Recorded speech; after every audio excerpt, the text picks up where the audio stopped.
എല്ലാവർക്കും നമസ്കാരം. എനിക്കിപ്പോഴും കണ്ടിന്യൂസ് ആയിട്ട് വരുന്ന ക്വസ്റ്റ്യനാണ്, എന്നാണ് കന്തസഷ്ടി? അതേപോലെ തന്നെ 48 ദിവസങ്ങൾ വ്രതമെടുക്കാൻ സാധിക്കാത്തവർ ഇനി അടുത്ത വ്രതം എപ്പോഴാണ് തുടങ്ങേണ്ടത്, എന്തൊക്കെ കാര്യങ്ങളാണ് ശ്രദ്ധിക്കേണ്ടതെന്നുള്ളത്. അപ്പോൾ ഈ വർഷത്തെ 2025 മഹാകന്തസഷ്ടി വരുന്നത് ഒക്ടോബർ 27 തീയതിയാണ്. ഈ മാസം 27 തീയതി 27 തീയതി മഹാകന്തസഷ്ടിയും 28 തീയതി മുരുകൻ വള്ളി ദേവയാന തിരുക്കല്യാണവുമാണ്. 21 ദിവസങ്ങൾ 48 ദിവസങ്ങൾ വ്രതമെടുക്കാൻ സാധിക്കാത്തവർ 21 ദിവസങ്ങൾ വ്രതമനുഷ്ഠിക്കാം. 21 ദിവസങ്ങൾ വ്രതം എടുക്കാൻ താല്പര്യമുള്ളവർ നാളെ ചൊവ്വാഴ്ച 7 തീയതി സ്റ്റാർട്ട് ചെയ്യാവുന്നതാണ് കേട്ടോ. ഇനി 21 ദിവസങ്ങളും വ്രതമെടുക്കാൻ സാധിക്കാത്തവർ 11 ദിവസങ്ങൾ വ്രതമെടുക്കാം.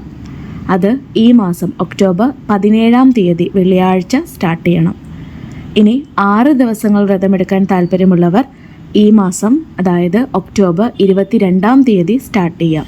ഇനി ഒരു ദിവസം മാത്രം വ്രതമിരിക്കാൻ താല്പര്യമുള്ളവർക്ക് 27 തീയതി മാത്രമായിട്ട് വ്രതമിരിക്കാം. ഇനി എങ്ങനെയാണ് വ്രതമിരിക്കേണ്ടതെന്ന് നോക്കാം. ഇപ്പം നിങ്ങൾ 21 ദിവസങ്ങളാണ് വ്രതം അനുഷ്ഠിക്കാൻ തീരുമാനിക്കുന്നതെങ്കിൽ നാളെ ചൊവ്വാഴ്ച ദിവസം രാവിലെ അടുത്തുള്ള മുരുകൻ്റെ ക്ഷേത്രത്തിൽ പോയി പ്രാർത്ഥിച്ച് നമുക്ക് വ്രതം സ്റ്റാർട്ട് ചെയ്യാം. രാവിലെയും വൈകിട്ടും വീട്ടിലുള്ള ഭഗവാൻ സുബ്രഹ്മണ്യൻ്റെ ഫോട്ടോയ്ക്കോ വിഗ്രഹമുണ്ടെങ്കിൽ വിഗ്രഹത്തിൻ്റെ മുൻപിൽ ഒരു നെയ്ദീപം തെളിയിച്ച് വയ്ക്കുക. ഇനി ഫോട്ടോസ് ഇല്ലെങ്കിലും വിഷമിക്കേണ്ട കാര്യമില്ല. നമ്മൾ ഭഗവാന് മനസ്സിൽ നന്നായി പ്രാർത്ഥിച്ചതിന് ശേഷം നമുക്ക് ദീപം തെളിയിക്കാവുന്നതാണ്. രാവിലെയും വൈകിട്ടും വെയിൽമാറൽ അല്ലെങ്കിൽ കന്തസഷ്ടി കവചം, തിരുപ്പുകൾ, കന്തരലങ്കാരം, കന്തരനുഭൂതി, സുബ്രഹ്മണ്യ സഹസ്രനാമസ്തോത്രം തുടങ്ങിയ ഭഗവാൻ സുബ്രഹ്മണ്യൻ്റെ നാമങ്ങളും മന്ത്രങ്ങളും ദിവസവും പാരായണം ചെയ്യാവുന്നതാണ്. ഇനി ഇതൊന്നും അറിയില്ലെങ്കിലും ദിവസവും രാവിലെയും വൈകിട്ടും ഓം ശരവണഭവ, ഓം വജദ്ഭുവേ നമ എന്നീ മന്ത്രങ്ങൾ നമുക്ക് 108 തവണ ചൊല്ലാവുന്നതാണ്, എഴുതാവുന്നതാണ്.